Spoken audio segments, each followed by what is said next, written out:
What does it look like when you overthink? Yesterday, we went into what are the most common reasons that keep you in that overthinking loop. And today, we talk about the how. How can you stop the overthinking? And I prepared a couple of things for you to listen to and see which one works for you. So what I want you to do is during this session, write it down, keep it in mind, however you want to do it. But I want you to pick one of the solutions that I'm offering you and try it for at least 1 week. So see which one works for you, because as I said at the beginning, different people need different things. So different solution for everyone. So from these 5 things I'm offering you, pick one and commit to it for 1 week to try it. In the sense of, as I said before, you're a master in overthinking. Your brain is a master in going to that loop, into that imaginary idea what's going to happen. So I'm offering you this solution, and you probably are an apprentice. You've never heard about it, or you heard about it but never tried it, or maybe you never committed to it to try it. So you will be an apprentice. This means that it might not happen at the beginning. It might not happen on the first day, the second day, the third day. And even if it happens once a week, that's progress. I want you to be aware that every little helps. So every little progress, every little step you take, every time you become aware, it's progress. Bear that in mind. So the first thing I'm going to offer you is the thought model. And we talked about it just briefly in the different sessions. The thought model is based on that your thoughts create your reality. But where do the thoughts come from? Yeah. So the model goes like there is a trigger. Something is triggering you. Your partner has said something, they did something, they gave you a look, or maybe nothing happened at all, nothing that you have become aware of, but there is a trigger. And that trigger goes into emotion, into your body feeling. So something in your body is changing, something's happening. And your brain then kicks in and says, ooh, we know this one. And because there is this pattern already set, you go from the emotion to the feeling, filtered through your mind, filtered through your belief system, your values, your worries, your needs, your wants, your experiences. And that's a pattern because that's what your brain knows. So it automatically goes into, it's a nice example that when you have sweaty palms, your heart rate is elevated and you have butterflies in your stomach. The common interpretation is that you're nervous, but it could also be that you're excited. But depending on what pattern you're used to, you jump to that conclusion and name that feeling. And then your feeling dictates the action that you take. We're humans and we act on our feelings. So if you are in that scenario nervous, your action might be that you try to avoid the situation, try to postpone. It often happens when, I know it happened to me when I had an exam to write. Yeah, so that you're like, oh my God, do I know what to say? Will I remember everything? So you go into that over mode. And that is my action to drive myself crazy. And the result coming from that action, depending on what feeling you choose, is then the result. So on the other hand, if you then become aware that, okay, I chose the feeling of I'm nervous if you become aware of that in that moment, which probably won't happen for you if you're not trained your brain to do that. But if you become aware of it, you can then say, okay, I choose to name it differently. I choose to name it excitement.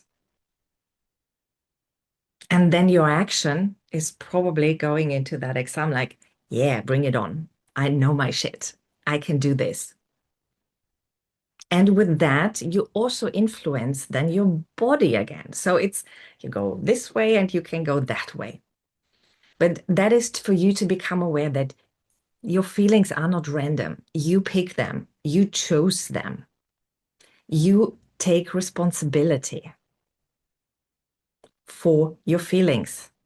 Because what your body does, that's one thing. But what you name it and go forward and use it then to do an action, that's on you. Even, and that's the tricky part because this happens in milliseconds, nanoseconds, yeah, very, very quickly. That's why so many of us are not aware of it because it happens so quickly. And then to go back and say, oh, what thought created this feeling? That's a whole different story because it happens so quickly. And we often are not aware that there is a thought coming through and accompanying that feeling before we even name it. That's why it's so hard to pinpoint it down to, what thought did I think? What thought, what interpretation did I put on that body feeling? So that's the thought model. And that's for you to become aware and to take responsibility. And how it helps you with overthinking is that you raise your awareness that, oh, I'm overthinking. What's going on before that? What's going on before me having those feelings and having that action, doing that action, taking that action? What happens before? And yes, you can say, yeah, I'm overthinking. But the overthinking is the result of what's coming before. So you could try for 1 week to just become aware of what's happening between trigger, body feeling, the thought, my feelings. What do I name it? How do I name it? What's the pattern there? So just to become aware. And as I said, it probably won't happen at the time, but you can take a couple of minutes out of your day and just go back and remember. So were there times in the day where I overthought? Let's go back to them. Let's see what I can get out of them. What happened? Was there a trigger? What was the trigger? How did my body react? What thoughts came up? What feelings did I create? Did I choose to have? What action did I take? Just to become aware. And the thing is, because you don't need to do it in that moment, but by just taking that time out of your day and going through that, you retrain your brain already. That's the beauty of it, because you make your brain aware, like, hey, there was something that we want to pay attention to. And your brain might go, okay, next time, maybe we can do it earlier. Maybe we can see it in the moment. Might not happen, but that's how it works. That's how you retrain your brain. So the next how is the inner critic. And I think I told you that my inner critic's name is Lucy. She's a little bitch, and she's there. She's part of me. Now, the story with the inner critic is that at one point in your life, probably when you were quite young, something happened. It doesn't have to be a big trauma. It could just simply be something your parents or someone close to you said, something that made you feel unsafe.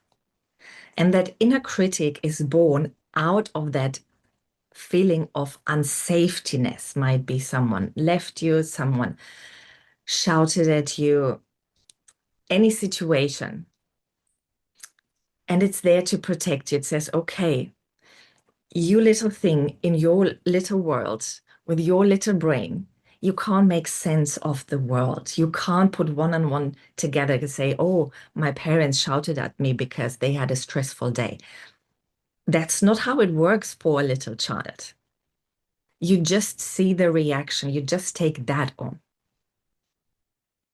And because you can't make sense of it, that inner critic comes and says, okay, let's protect you. Let's put this wall up. And over the years, when you grow older, you understand how the world works, usually. Not everyone at the same time. Some take longer, some not that long. But with time, with experience, with observation, you realize how people behave, why they behave, what's the reason for them to act in this way. You see the connection. And this means that you don't need your inner critic anymore. You don't need that emotional protection anymore. But because you've become so used to it, you even identify with that inner critic. And I see that with clients when they tell me I'm a perfectionist. That's the very common thing. I'm a perfectionist. But perfectionism is, again, a safety mechanism to keep you in emotional safety, to keep you safe from emotional harm. Because without that perfectionism, without that overthinking and making everything perfect, you wouldn't know what to do. But the thing with that is it drives you. Yes, it gives you results short term, and it can give you a very, very successful career. But physically, mentally, emotionally, it drags you down. That's the downside of it. And that's why we want to befriend it. We don't want to get rid of it because, as you know by now, everything that we push away will come back tenfold. So we want to befriend it. So I want you to listen to your thoughts. And if your thoughts sound like something like, you should be better in this, you should do more, you should be quiet, and it feels in your body, so your emotion is that something that you can name as stress, as unsettling, as pushy, that's probably your inner critic talking, your inner critic telling you to do something, to be perfect, to be whatever it is, because the inner critic has different faces. You might be familiar with the work of positive intelligence. It's a guy called Shiraz, and he's saying that there is this main judge, and then there are the 9 saboteurs. And that can be the perfectionist, that can be a hypervigilant character, that can be the people pleaser. So there are these different characters, how it can show up in your life. Not every inner critic is the same. Mine, for example, mine is superior, a little bitch. She thinks she's better than anyone. And I had my fair share of walking this beautiful world thinking that I'm better than anyone else. No one can do me harm. I'm over everything. What that did to me is it pushed me away from people. I separated myself to keep me emotionally safe. I didn't let anyone too close. Girlfriends, yes. Men, not so much. And this inner critic grew from, I guess, from an experience I had when I was 11, when I was sexually abused. We need to keep this little one safe. So let's do that. Let's be better than anyone. And your inner critic can also be inferior. That means when you talk badly about yourself, when you tell yourself, I'm not good enough, I'm not beautiful enough, I can't do this. That's an inferior inner critic. And that's the one that's holding you back. It's just like, but also it can manifest in the sense of pushing you to be that perfectionist, pushing you to be that people pleaser.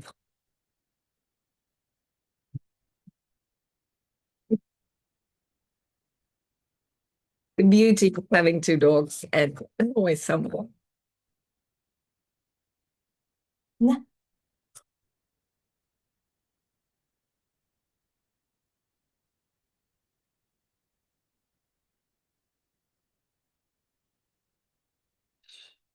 alles gut. Always a little excitement. Yeah, so now let's move to the third one. Oh, no, let me, almost forgot. So if you pick this one, if you pick the inner critic for your 1 week trial, I want you to become aware of the thoughts that you create in your head. So if they are inferior, like I said, if they tell you that you're not good enough, or if they are superior, that they're better than anyone else, become aware and what you say. You look around, you feel where your inner critic is. Mine is here. She's here. Yeah, I located mine here on my left. You become aware. You turn your inner eyes or your whole body towards that space where you feel like your inner critic is. And you tell them, thank you for looking out for me. I've got this.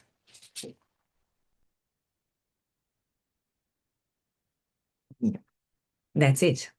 Nothing more, nothing less. And you do that with all the love you can master in that moment. Because that's what we want to do. We want to befriend it. And we are grateful for all the protection that it's given us. And because we know that it's there to protect us, we don't want to push it away. We don't want to say, fuck off, because it comes back. Yeah. Fuck off, push it away, comes back. But if we say, hey, I hear you, compassion, we give it the compassion that it deserves because it's part of you. And you don't want to give any part of yourself a fuck off. You want to give it compassion and kindness and say, I hear you. I see you. Thank you for looking out for me. I've got this. So try that. The next one is boundaries. We love boundaries. The thing with boundaries is so many people say, yeah, set boundaries, set boundaries, set boundaries. And setting boundaries is, I find, the easy part. Yeah. You go into detail, say, what is your boundary? Where does it stop? Where does it start? What is here? The leverage that we have. And then you communicate your boundary. And then what happens is you get the backlash. And then what happens is that you need to be strong. Yeah, you need to deal with the shit show that follows. So reinforcing that boundary, to stick to your boundaries, that's the hard part. I know it for myself when I set a boundary with my partner about not ironing his shirts. He didn't talk to me for 3 days. He told me that I'm unsupportive. He told me that you have time, you could do it, you could support me here. So I had to listen to all his hurt. And I sat there and I knew I could do it. It would have been done within 10 minutes. I know how to do it. I can do it. Good result. But I also knew that standing in front of that ironing board, I would feel ashamed of myself. I would feel bad by doing something I didn't want to do. And I would be afraid that next time, the next shirt, he would ask me again. And then I would go through the same thing. And I decided in that moment to say, no, I'm dealing with this here and now. And it was hard. Like I said, he didn't talk to me for 3 days. And he needed time. And that's what we often forget when we set boundaries. It's not news to you because you thought about your boundary. You thought about why you want your boundary, how it looks like. But it might be news to your partner. And if you're a person who can't deal with this uncertainty, it's hard for you to just sit there and give them the time to come to terms with what you just said, because to them, it could be, oh my God, my whole world is changing because of this boundary. They feel they go into defense, like, why now? Why? What caused this? Da da da. And it's hard to just sit there and give them the space to go through what they need to go through in order to come to terms to it.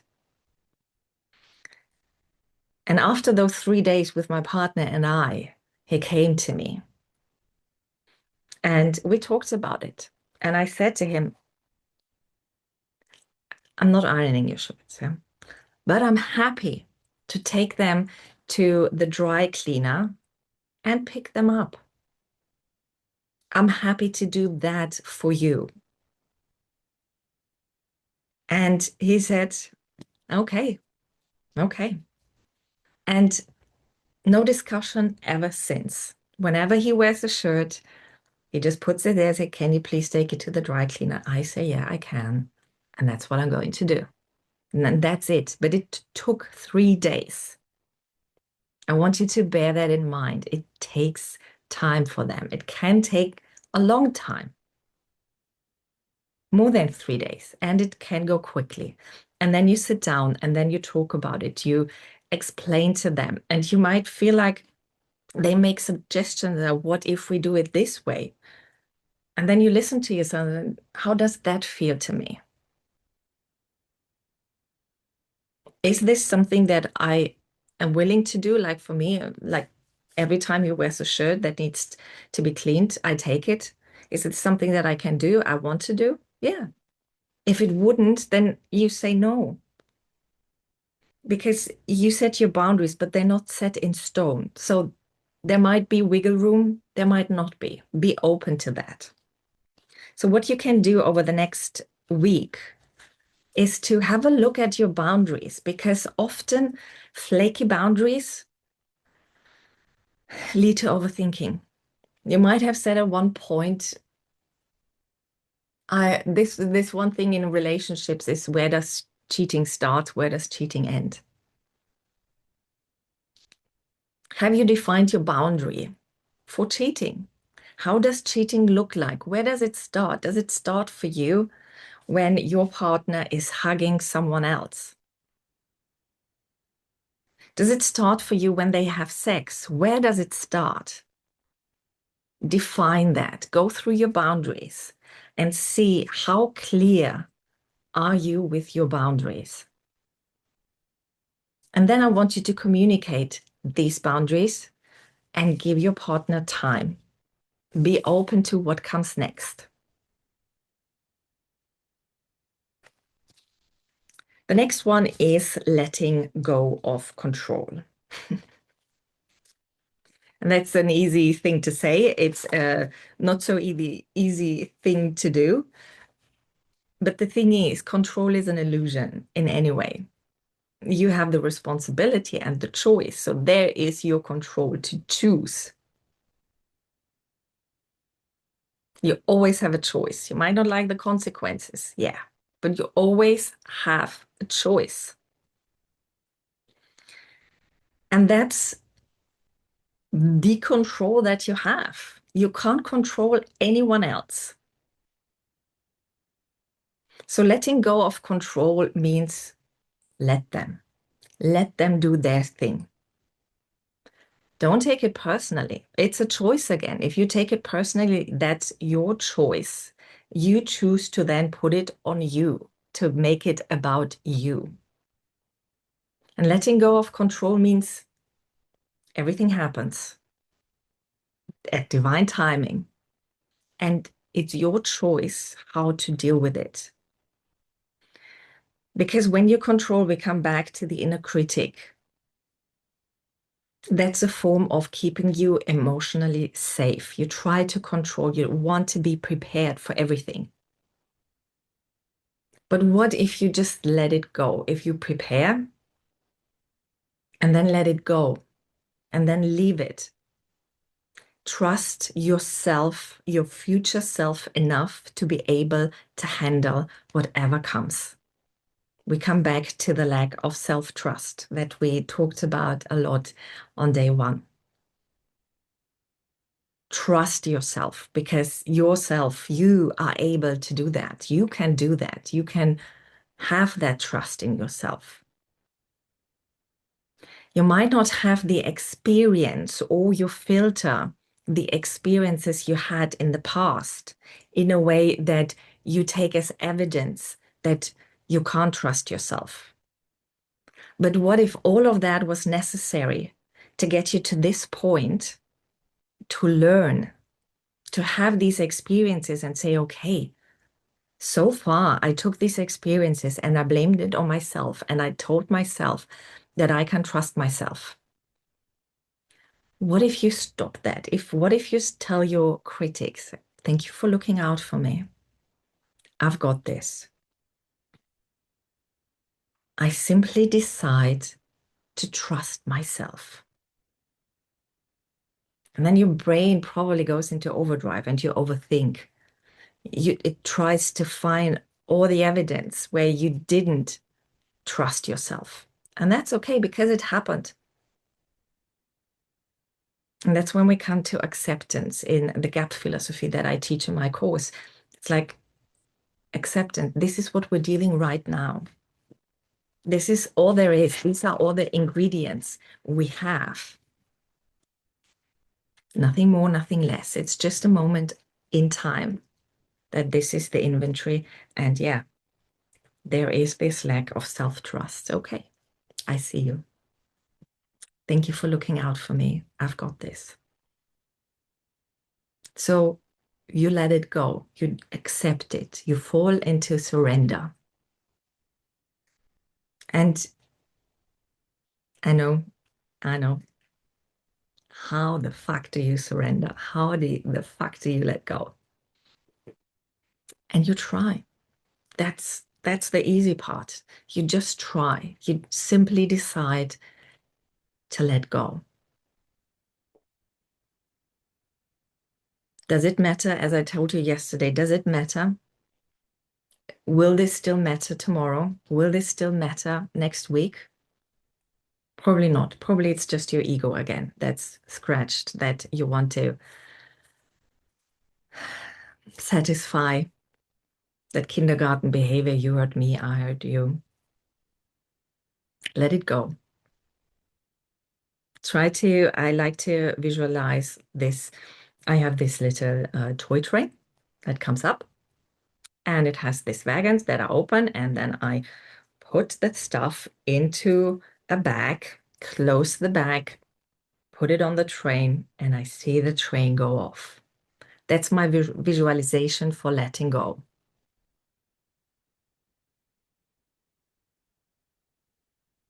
You pick yours. Use my little toy train, pick your own one. Something that comes where you can put everything in and then you let it go. And it can be hard to let go. I know that. I worked with clients through it that they didn't want to let that train drive off. I'm not ready. But what if you are? What if you just see what happens after? What happens if you let that go? You would be a different person. That's uncertainty. Of course, that drives you into overthinking. So it's all this spiral, this cycle that you go through. But it starts with the first step. And the first step is to give that train permission to leave the station. And trusting yourself that you can handle it. You might be a bit unsure at first. And the first step is like, oh, how should I navigate this? And that's okay. Just know, simply decide to trust yourself. And whatever you do the best you can with the resources you have at the time. Come back to that one. So what you could do for the next 7 days is to let that train come and go. Just see what happens. Just let it to fill it one emotional baggage at the time, one thought at the time, one fear at the time, one worry at the time, and let it go. And then let it go. You don't need to analyze it. You don't need to find like what has changed and overthink that then to see the results, to drive, to push any results forward. You don't need to do that. You can just let it go. Let go of control. Let go of what comes next. And be the observer. Have these moments of awe. We talked about this, I think, on the first day where I said, wow, what a shit show. Yeah? Allow yourself to be amazed. The last one is emotional regulation. And that's when we come back to the thought model, where I explain to you emotions. So the emotions are in your body. That's where we go. We don't go to the feelings. When you say, oh, I'm anxious, that's a feeling. That's already the interpretation from what your body does. And now here are 2 things. First of all, if you pick a different feeling, what would happen if you would pick a different feeling? What would happen if your body reaction, your emotion is the same, and you then do your interpretation and say, oh, I'm anxious? What if you pick a different feeling? What if you say, awareness, oh, my body's doing this.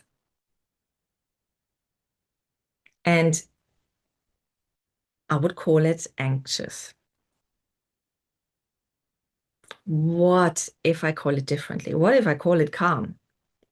It might not feel like calm. It probably doesn't. If you would call it anxiety, it probably doesn't feel like calm. But if you name it and you claim it. You name it calm.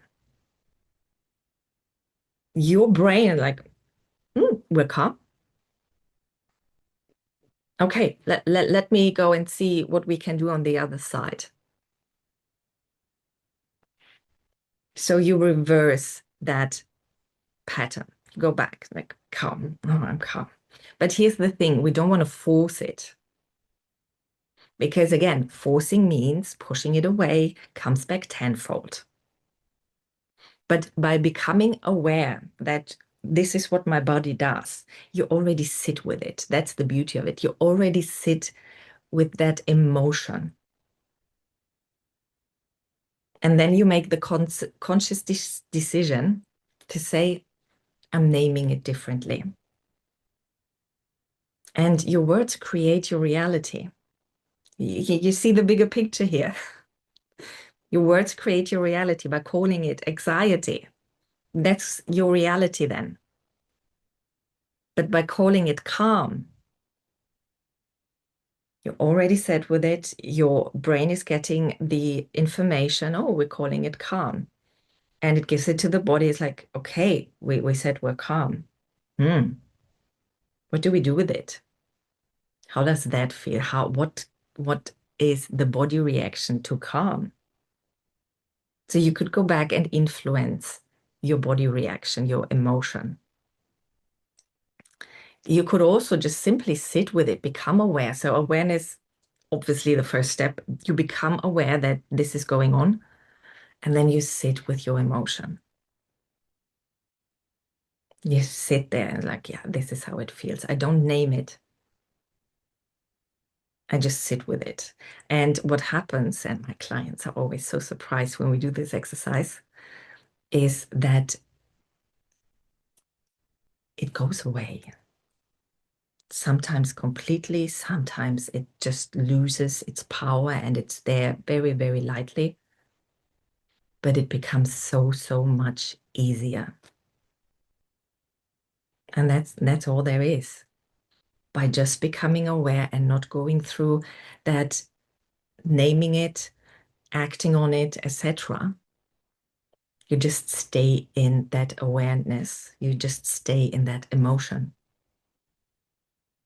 And that's how you regulate your emotions. And what that does to your overthinking is you don't even go there. With the one exercise, you just don't name it that way. So your brain, like, okay, if we're calm, what do we do with it? This is news to us. What do we do with it? It doesn't know this route. It doesn't know where to go from there. Because so far it only knows, oh, anxiety. Oh, this is what we're going to do. We're overthinking now. So it knows that route, but it doesn't know the new route. So it's like, okay, what do we do with it? Confusion. And simply name it. And I sit with it. And with the sitting, again, you distract your brain by just sitting and concentrating on something else, like your body feeling. You distract your brain from going into that loop, from jumping into that overthinking. And because you give it the awareness, it's like with the inner critic, you give it the awareness. You say, thank you for being there. I got this. And it's the same that you do with your emotion, with your body, that what body feeling comes up, you just sit with it and say, thank you. I hear you. I got you. You give it all the love that you can master in that moment.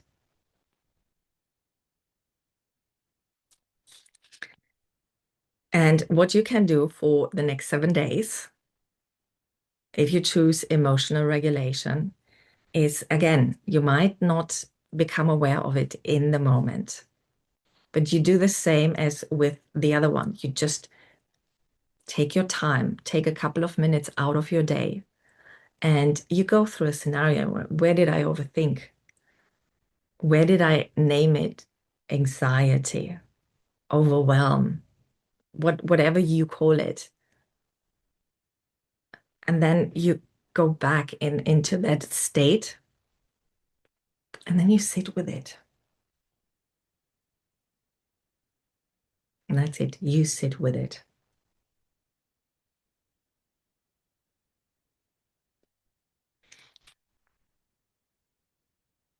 My clients are sometimes, or often, like I said, so surprised how easy this exercise is, but how powerful it also changes the way they see themselves. Again, it doesn't have to be hard. It doesn't have to be complicated to be effective. The little things matter because the little things, it's that what changes your life. If you ever set a goal and like you wanted to lose weight, I said, now I change my diet, now I exercise 5 times a week, da da da da da, and you failed. You probably didn't go through the second week of it. It's because it's so big. It's such a big change. And the little things, if you just change one thing at a time, one thing, and you get used to it. Okay, now let's go to the second thing. You get used to that. Make it fit into your day. Make it fit into your belief system. Make it fit into your world, into your relationship. That's when the change happens long term because you implement it step by step and you implement it in a way that fits you. But with these big changes, you just like, here, force them. Now do this. And that's why it doesn't work. Try the little things. Try just like one at a time. And that brings me to the end of today's session. So let me know which one you picked. Let me know how it goes. And thank you for being here. Thank you for watching. Thank you for taking the time to stop overthinking and ruining your relationship. Bye-bye.